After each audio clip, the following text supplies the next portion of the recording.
Hello বন্ধুরা, তো চলে আসলাম আজকে বিকালবেলা আর এগুলোকে খাবার দেবো। তো ওরা অলরেডি রেডি সবাই, দেখেছো আমার খাবার দেখে। তো কিছু পায়রা ডিমে বসে আছে, বাচ্চা আছে। আয় আয় আয় আয় আয় আয় আয় আয় আয় আয় আয় আয় আয় আয় আয়। তো এখন খাবারে যাচ্ছে চাল আর গম, কারণ শস্যটা দিই না, গরমের চাপ প্রচুর। তো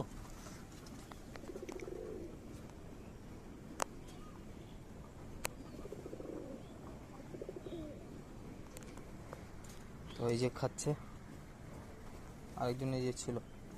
আর এই যে এই তিনটে এই একটা, এই তিন চারটে জংলা পায়রা বলে, বন পায়রা। দেখো এটা বনদের সঙ্গে থাকতে থাকতে বন হয়ে গেছে। তো ওরা খাচ্ছে, যে আমি পাহারা দিতে হবে, নাহলে ওরা চলে আসবে। ঠিক আছে, চলো খাওয়া দাওয়া হয়ে যাক। আর এই আমার খোপ রেডি হয়ে যাচ্ছে।